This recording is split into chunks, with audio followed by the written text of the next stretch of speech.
Hello, thanks for tuning in to Music Theory Logic, where we look at music theory in the context of popular music. My name is Andrew Krause, and today is going to be another music theory breakdown. Today's song is going to be Blinding Lights by The Weeknd. This is quite the hit record.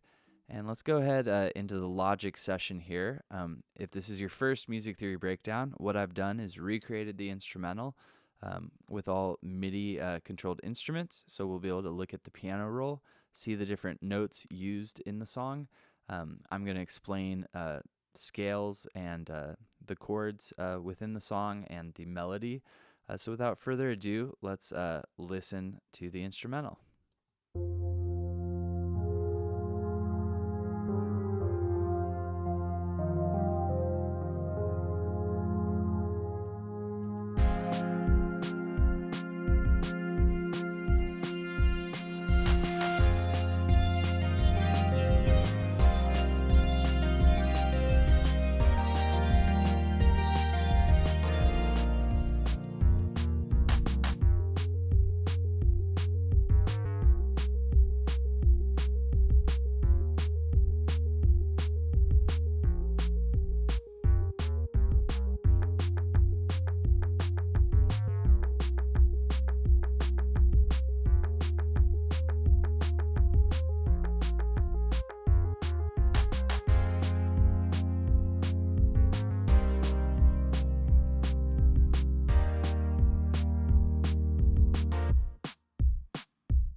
Nice. Go ahead and stop it there.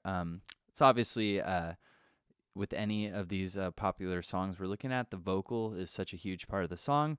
The instrumental isn't necessarily the most interesting thing without the vocal. You know, it's meant to accompany the vocal. But by hearing just the instrumental, you probably get to notice more things about the instrumental. So let's go ahead and let's look at where these notes come from. So we are in the key of E flat major. Those have the notes E flat, F, G, A flat, B flat, C, D, and then the octave, same note, E flat. Cool. The chords that we're using are F minor, that would be the second chord, a 2 chord. We're using C minor, that's the minor 6 within the key of E flat major. Then we're going to the 1 chord, E flat major, down to a B flat. That's our 5 chord. So altogether, the harmonic motion would be a 2, 6, 1, 5. And again, if you're not familiar with where those chords come from or what that means, these are triads. These are 3-note chords. So let's say the 1 chord, it's built on this first note from the scale. And then it's going to have 3 notes skipping, as we would say, scale degrees. So if we wanted to get that first chord, the 2 chord, the F minor, we would skip scale degrees from the 2. And that's where these notes all come from. Cool. So that explains the scale and the notes. Let's go ahead and look at our main melodic section. So I'm going to bring up both layers of this MIDI. Actually, let's look at the melody. Since this note is also found in the chord, it's hard to see it in the other view. So if we just listen to this section.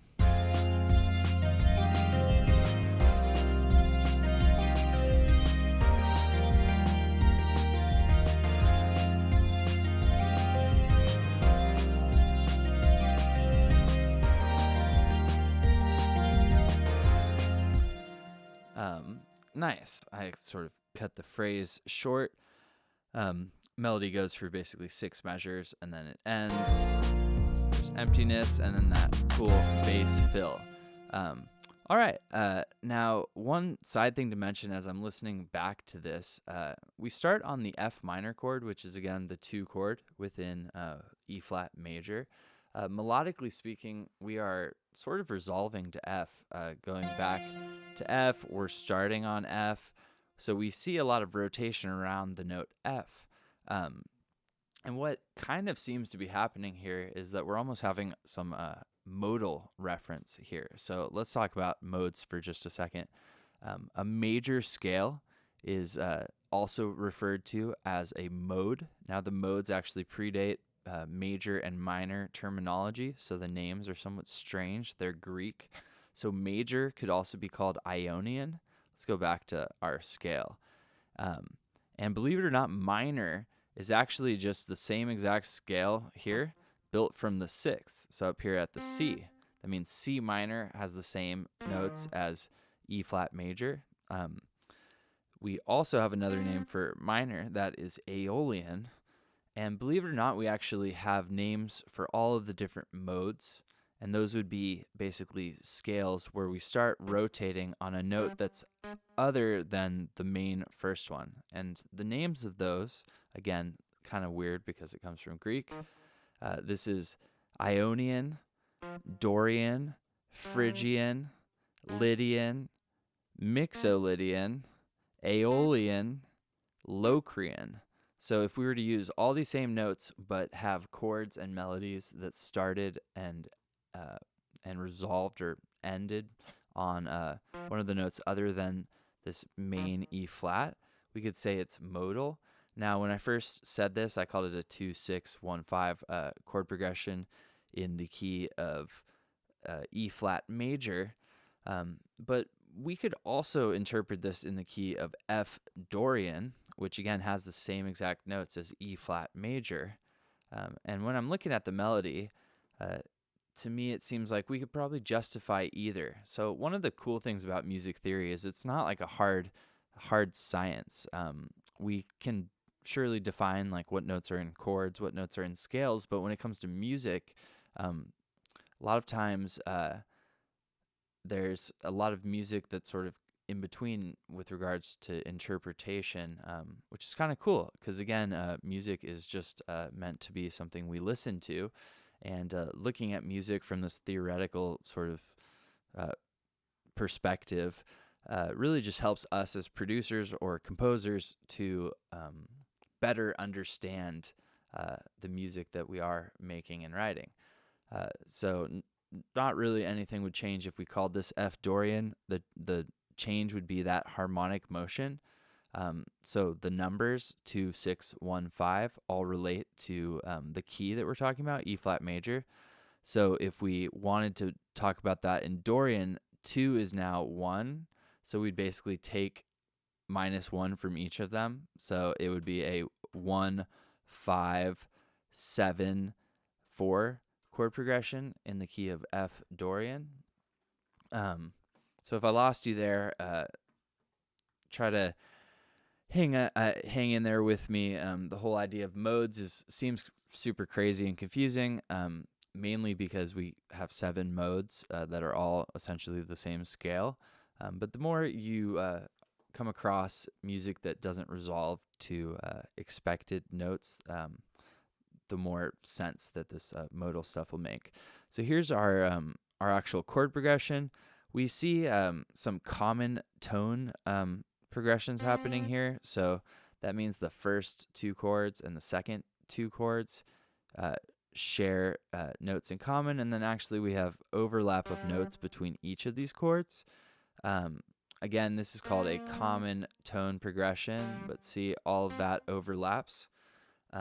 And any 2 chords that share a note with one another and are from a similar scale are always going to sound pretty decent going from one to the next. Cool. So let's talk about our drums. Should have said this in the beginning, but we're at 171 beats per minute.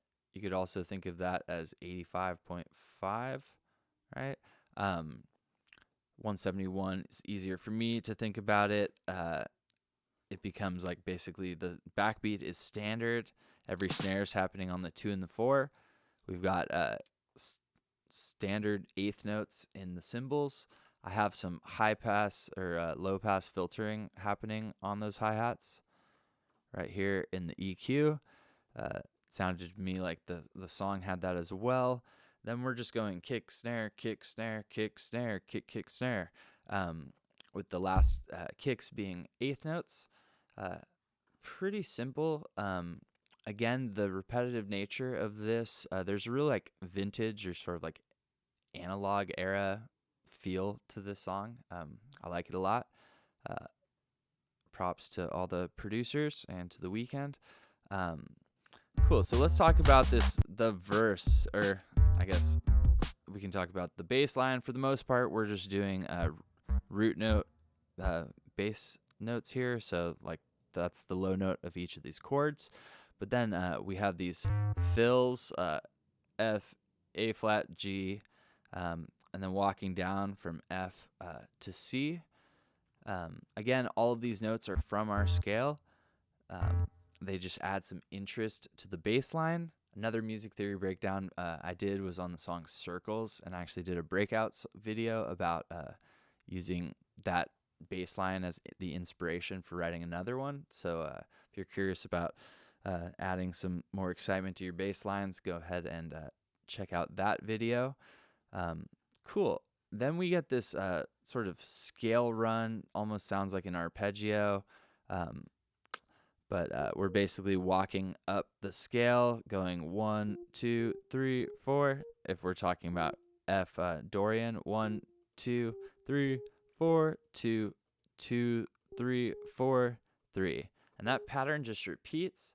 Then there's some filtering that happens. So this is the 16-bar verse. At the very end, we get the filter opening up. Let's see. Halfway through the verse, we get this percussion sound that honestly I hadn't really even noticed in the song until I went and was listening to the song with the purpose of recreating it. It's sort of just adds some energy in that second half of the verse. So with all these songs, I encourage you to go back and listen to the original. And when you're listening to that first verse halfway through, see if you notice that percussion and what purpose it serves. Here is that MIDI, basically doing some like offbeat stuff. So on the and or the eighth note other than the downbeat, as we would say. And then I have some filtering happening there too, where I was just sort of trying to take a sound from a drum kit that had a lot more than the original sound, and I sort of filtered to try to focus in on the frequencies I heard from the original. Let's listen to this section.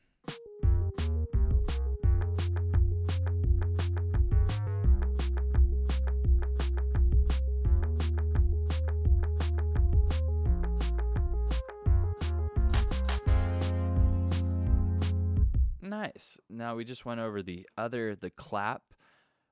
Pretty simple. Every time you hear a clap in the song, it's the same rhythm. It's basically the eighth note after beat 3 and the eighth note after beat 4. This clap fill happens throughout the song, really right before big changes. So we hear it in the beginning, after the first build up, right before the main melody. We hear it right before the main first verse. We hear it right before this chorus, like smaller chorus section. We hear it throughout the second verse, at really the end sections. So again, fills a lot of times are used at the end of sort of sections, like at the end of a group of 4 measures. If you had a fill like every 4, or the end of a group of 8, the end of a group of 16, a lot of times the fills were used by drummers to sort of signal moving to the next section. And that's exactly what happened here. Cool. Am I missing anything? I don't think so. Like I said, I used some other synthesizers. I tried to recreate in Serum the sort of noise sound that is happening. If you're curious about me doing a video on recreating that sound, just leave me a comment. Besides that, yeah, I think I like calling this F Dorian. I think given the melody rotating around the note F, that's really what pushed me to that direction. But yeah, this is a really, really cool song. I love the sound design, even though my recreation doesn't quite do it full justice. I love the analog feel of the original track. So yeah, hopefully you found this helpful. If you're curious about my music, what I do outside of making these tutorial videos, I'll link to it below. If you haven't heard me say this before, I created this music theory textbook, Music Theory for Electronic Producers. I will also link to that below. If you have any questions, I'll leave my contact information. If you found this helpful, help me out and subscribe to the channel. Leave me a comment. Let me know how I can improve on what I'm doing. And as always, like, send me your music. I would love to hear what you're making. And if I've been of any help to you, then I'm super excited because I'm here to help. And I will be back. Till next time.